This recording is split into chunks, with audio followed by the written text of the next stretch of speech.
अस्सलामु अलैकुम वरहमतुल्लाहि वबरकातुह।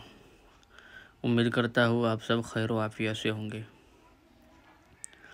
आज मैं आईपीओ से रिलेटेड जो स्टॉक होते हैं उसके बारे में आपको बताऊंगा कि किस तरीके से अगर किसी को आईपीओ अलॉट ना हो, अगर किसी ने किसी कंपनी में आईपीओ के अलॉटमेंट के लिए पैसे लगाए हो और वो आपको अलॉट ना हो, तो इसके अलावा आपके पास एक और तरीका होता है कि जिस दिन शेयर मार्केट में, सेकेंडरी मार्केट में वो स्टॉक लिस्टेड होता है, उस दिन आप स्टॉक की पोजीशन को देखिए, क्योंकि वहाँ से बहुत चांसेस होते हैं कि पहले ही दिन वो मार्केट में अपर सर्किट लगाए या फिर पहले ही दिन लोअर सर्किट लगाए, या कुछ ना कुछ आपको मुनाफा ज़रूर कमा कर देता है।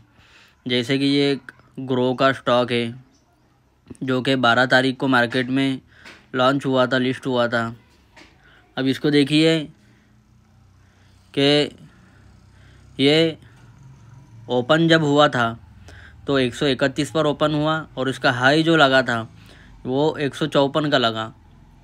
यानी देखिए कितना का डिफरेंस है 22-23 रुपये का डिफरेंस है। 22-23 रुपये से ये बढ़ गया था और इसका जो क्लोजिंग है वो 138 पर है। यानी 7 रुपये का किसी भी हाल में इसने, और इसका क्लोजिंग जो है तो 131 पर है और ओपनिंग जो है तो 112 पर है। सॉरी, मैंने आपको दूसरे दिन का बता दिया था, ये पहले दिन का है। 112 पर इसकी ओपनिंग हुई और इसका हाई जो है वो 134 पर गया और इसका क्लोजिंग जो है वो 131 पर हुई। यानी तकरीबन 20 रुपये का इसने फ़ायदा दिया था और अब फिर लौट कर ये अपने सपोर्ट जोन पर आया है और आज भी अच्छा परफॉर्मेंस करते हुए दिख रहा है।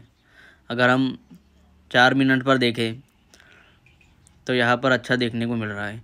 यानी जब कोई कंपनी नई नई लॉन्च होती है और शेयर मार्केट में आती है तो इन्वेस्टर की उस पर फोकस होता है, इन्वेस्टर उस पर नज़र रखते हैं और उस कंपनी में इन्वेस्ट करने की कोशिश करते हैं। तो उसी टाइम हमें भी ये कोशिश करना चाहिए कि उसमें हम ख़रीद लें।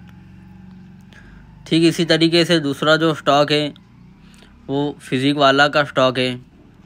और देखिए कि पहले दिन की अगर बात करें तो ओपनिंग इसकी 145 पर हुई और इसकी क्लोजिंग 155 पर और हाई 162 पर इसका हाई गया।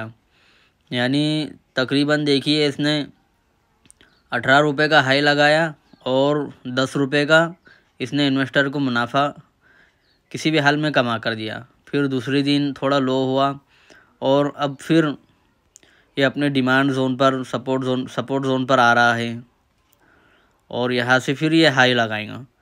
तो ये एक स्ट्रेटेजी होती है कि जब मार्केट में स्टॉक लॉन्च होता है, कोई कंपनी लॉन्च होती है, देखिए ये सपोर्ट जोन पर बिल्कुल आ चुका है और अब ये यहाँ से ऊपर जाएगा। तो जो स्टॉक नई नई कंपनी शेयर मार्केट में लॉन्च होती है तो इन्वेस्टर उस पर नज़र बनाए रखते हैं।